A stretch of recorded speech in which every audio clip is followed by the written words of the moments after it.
talked about copyright and Bill C-11. We talked about the library book rate, Bill C-321. We talked about the Community Access Program, CAP. And we talked about the impact of the cuts to federal libraries, and with special emphasis on Library and Archives Canada. Earlier this year, we renewed the association's mission, emphasizing our role in advocacy for libraries. And this led to a new statement of CLA's mission. It also has led to some spirited conversations, blog posts, and emails about the need for advocacy for librarians, especially those in union settings when a negotiated settlement is slow in coming. This conversation is going to continue at a special hot topic session on Saturday morning at 8:30, where members of the Executive Council want to have a dialogue with you about the new mission.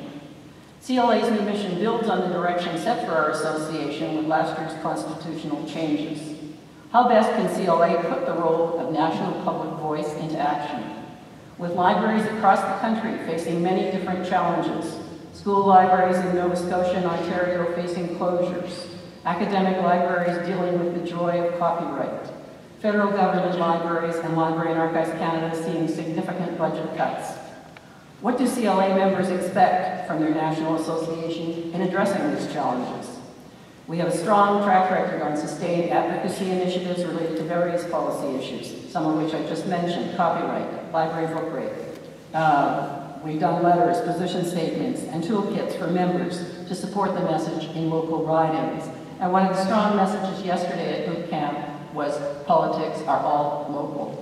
So first, I would like to thank the organizers of this year's CLA's National Conference for inviting me to share my thoughts concerning the future of libraries and the role that the library community can play as it seeks to secure its place in today's digital society. So to begin, I would like to suggest that we have entered into a new iteration of the expansion of literacy with the arrival of the digital information revolution, but one that is qualitatively different from those that have preceded it. And my interest, since I've been appointed to the digital world, is because mainly two things. It's, first of all, the information now is overabundant, as you all know, but also, and most importantly, more and more, it is ephemeral. And that's where I think we have a serious and important urgent role to play. So in some ways, I would say that the change that occurs when we transition from analog to digital communication is similar in kind to the historical shift that occurred when oral cultures adopted written systems as their privileged means of communication. Now that the digital landscape has arrived, I believe we need to ask ourselves a fundamental question. Are the time-honored methods that were appropriate for an analog world transferable to the digital realm? Certainly, with respect to reading a book in print, as opposed to reading a digital text, the effect of information and communications technology is to transform a linear experience into a multi-directional one. So this experience includes blogs, links, hypertext, remixes, mashups, multimodalities, and much more. These other voices enter, interact, and proliferate in ways that decenter the authority of the author, who becomes just another participant. This is digital. No longer does a lone reader face a stable text provided by an author who dictates the shape of reading by doling out information in a sequence he or she controls. As a result, we need to acknowledge that changing the book's environment is, in effect, changing the manner in which long-form thinking is carried out. This means changing our assumptions about how knowledge is created and disseminated. Historically, the core principle informing libraries has been democratic access to information. Today, this core mission should also include the facilitation of the democratic access to the participatory process in which information is now being created and disseminated.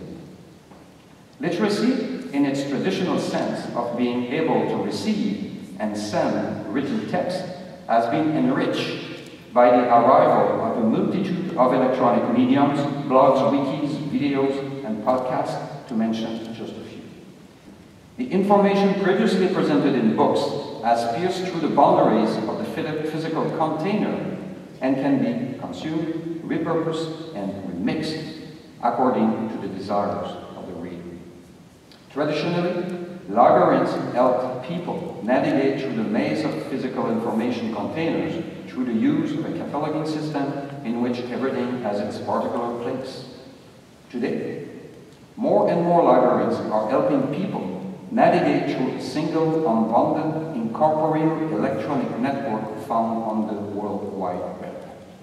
And on the web, everything has multiple copies that can be consulted simultaneously by an extraordinarily large number of users. In other words, the rules of the game have changed. Now, for some, this might be perceived as a significant loss. Rather than being the stewards of culture that bring the received wisdom of the ages to the waiting masses, information professionals now need to serve as guides and enablers. Importantly, with the exponential increase of digital information and the advent of powerful search engines, we would do well to note that people prefer to perform information searches on their own terms rather than mastering a systems architecture that organizes information in a singular fashion. Networked approach designed to meet such a daunting societal challenge. Finally, I think that we also need to examine rigorously how cyber nerds actually use the internet, in particular, those areas where the traditional strengths of libraries could be repurposed to meet new and growing demand. Given the current financial environment globally, within Canada and within government, the Government of Canada is focused on protecting and completing Canada's economic recovery. Library and Archives Canada is doing its part to support the Government of Canada's efforts to reduce the deficit and return to balanced budgets in the medium term. At the same time, LEC is moving forward with its modernization initiative in an effort to seek efficiencies and adapt its services and technology to better serve Canadians' needs while continuing to deliver on its mandate. The recent workforce adjustment announcement encompasses all of the staffing changes anticipated by LEC in response to the Economic Action Plan 2012, in addition to LEC's internal resource reallocation in support of its modernization initiative. This means the elimination of certain programs, changes to the way existing services are to be delivered, and the arrival and introduction of entirely new services. LEC had to make some difficult choices to ensure that money is invested and the types of investments will yield tangible, sustainable results for Canadians. Going forward, as LEC focuses on its core mandate, it will continue to develop a pan-Canadian network for the preservation of Canada's documentary heritage that involves a variety of stakeholders ranging from memory institutions to universities. LEC will continue to serve communities across the country in a more efficient manner using partnerships and the Documentary Heritage Network. LEC's new approach to service delivery includes the introduction of a reference service by appointment and video conferencing tools like Skype to extend frontline services to clients across Canada. Clients will be able to book an appointment on site or using Skype or the telephone. This allows having the right expert at the appointment, and it allows that expert to prepare, therefore providing better services. Virtualization will also eliminate, in many cases, the need to physically move documents to make them accessible, which in turn will reduce the risk of deterioration of the more fragile objects. In reaction to announcements made in the budget and to the unfolding of LEC's modernization initiative, frequently the criticisms are centered on the immediate concern on whether the cuts to personnel or to programs as the result of reallocation of resources are justified. In response, what I find missing in this debate are the more fundamental questions that touch LAC's core mission and its continued relevance to Canadians. For instance, do we want to continue to be a pillar of literacy and democracy in today's Canadian society? That's a fundamental question. Because given the changes in the manner Canadians produce their information, including cultural content, we risk becoming irrelevant to the vast majority of them if we only collect, store, and give limited access to the physical objects that Canadians produce. Also, to set the record straight, I have never declared that LAC will become an organization that will work exclusively in the digital domain. On the contrary, we will continue to work with analog and digital materials in what is known as an hybrid environment. However, and this is an important qualification, we can't work in both domains in the same way. In many instances, what works well in one domain is not transferable to the other. In addition, I would take issue with those allegations that the changes we are now implementing at LAC represent the capricious desires of senior management. On the contrary, changes are driven by the new environment and Canadians' needs. In addition, the nature of the modernization initiatives was laid out clearly and early in the process with the publication of Shaping Our Continuing Memory Collectively, a representative documentary heritage. Without question, we are evolving into a policy-driven, evidence-based organization that strives to deliver its services in a cost-efficient manner to as many Canadians as possible. And this is reflected in the changes made to our service delivery model.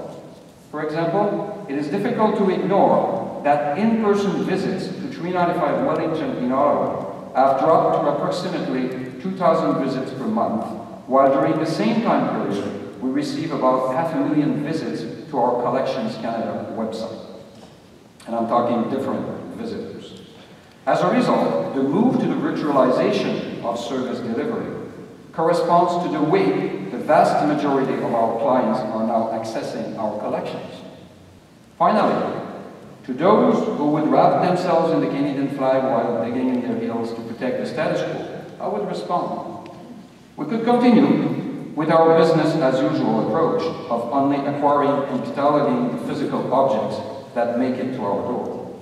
However, to do so would mean that in 50 years from now, we would not be able to account for the vast materials that Canadians have produced digitally during the first half of the 21st century, and historical researchers would refer to this period as Canada's digital dark age.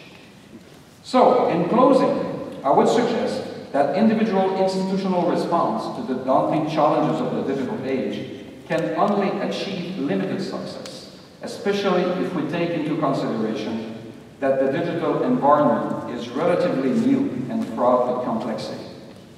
But if we work together in a truly collaborative and deliberative fashion, taking advantage of our varied strengths and resources, I know that the Canadian library community will make a significant contribution that will impact on the lives of Canadians.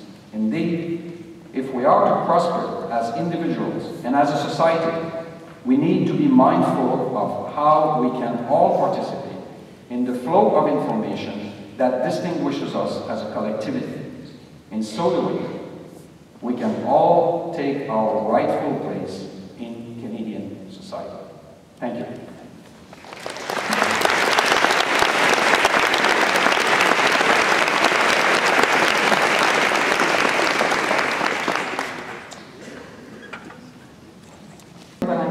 Remind delegates that Daniel has graciously agreed to a dialogue with you at 1 o'clock this afternoon in room 208. So I hope to see some of you there.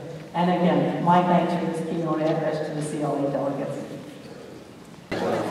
No, I didn't say you couldn't. I asked first if you had permission. No, I do not. I've been at many CLAs, and in fact, you can actually look at my channel on YouTube, and I've taped this is about 5th CLA that I've taped. But I think it's it's interesting that at this point in time, you're saying that it can't be taped. Well, can you tell us what you intend to do with it? And I guess the concern is having it mashed up, chopped up, and rebroadcast. But isn't that what the speaker said this morning should be happening? He was talking about mashups in his opening speech, was he not? He was, but I guess we also have a concern about whose intellectual property this is. It's my own. And as I say, I've been doing this now for 5 years at CLAs. But I just find it kind of curious, given the current administration's paranoia, that you're saying this cannot be filmed. Well, part of it is because we want to profile it through the Library Association itself. Right. If I sent you, I had a similar request once before, and it was involving the merger of Cersei Dynex, and they wanted to vet an audio tape that I was, and I understood that because it had to do with non-disclosure. Mm-hmm. But you're not a corporation, you haven't signed any NDA agreements that I'm aware of. So I'm just trying to figure out, do you guys want to see this before I put it up on YouTube? If you are telling us that you will put it up with full integrity, I don't think Mr. Caron, whose intellectual property you're about to hear, will have a problem with that. Okay. You know.